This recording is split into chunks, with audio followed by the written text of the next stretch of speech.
अभिनंदन है आप सभी का हमारे YouTube चैनल फिल्मी पंडित में। और आज के इस वीडियो में मैं आपको बताऊंगा रामानंद सागर की रामायण और श्री कृष्णा सीरियल से जुड़ा हुआ एक अपरिचित तथ्य। रामानंद सागर जी ने पहले रामायण बनाया था और इसके बाद इन्होंने श्री कृष्णा सीरियल बनाया था। हम इसी वक्त मिलना चाहते हैं, यहाँ महाराज सुग्रीव से मिलने आए हैं। मानव, कहाँ यमराज का शासन है। आदेश देता हूँ, बार खोल दिया जाए। रामायण सीरियल में जामवंत एक अहम भूमिका में थे और श्री कृष्णा में भी एक एपिसोड में वो नजर आते हैं। वृद्धावस्था के कारण सब में मैं सबसे ज्येष्ठ हूँ। मर जाने के पश्चात काया तो तुम्हारे काम आएगी।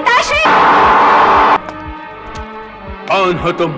रामायण में जामवंत की भूमिका राजशेखर उपाध्याय ने निभाई थी और श्री कृष्णा सीरियल में ये भूमिका किसी और कलाकार ने निभाई थी।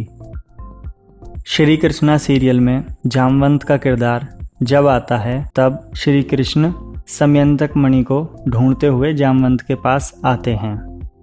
मैं गुफा में जाता हूँ, आप लोग सुरक्षा की चिंता न करें। तो क्या तुम जामवंत को युद्ध का आमंत्रण दे रहे हो? और दोनों के बीच युद्ध होता है।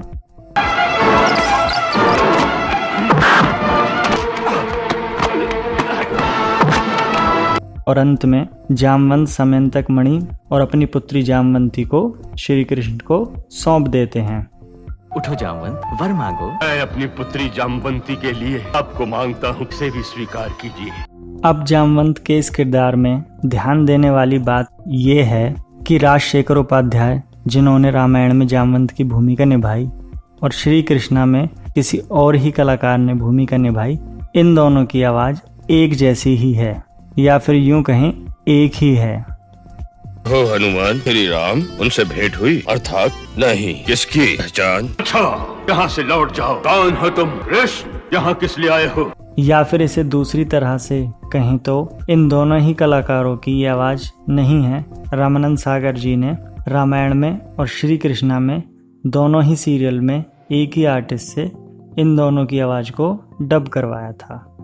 भगवान राम ने कहा था, मैं तुम्हें फिर दर्शन दूंगा, मेरी प्रतीक्षा करना। अब क्या जाने से हे रघुकुल नंदन, हमारा मान बढ़ गया है। और अब अंत में आप सभी के लिए एक लभाव। इस वीडियो में हमने आपको श्री कृष्णा और रामायण सीरियल का एक अपरिचित संबंध बताया। तो इसी तरह मैं अब आपको रामायण और श्री कृष्णा का एक अपरिचित तथ्य बताता हूँ। श्री कृष्णा सीरियल में जब अर्जुन सुभद्रा से पहली बार मिलते हैं तो ये दोनों एक हिरन का शिकार करते हैं और दोनों एक ही हिरन को अपने अपने तीरों से मार गिरा देते हैं।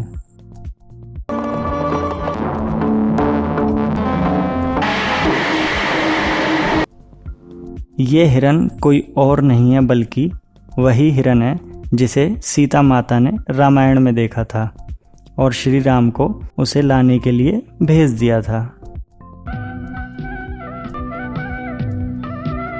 आइए जल्दी आइए, एक अलौकिक मृग। अलौकिक मृग कहाँ है? रामानंद सागर जी ने उसी क्लिप को श्री कृष्णा में भी दिखा दिया है।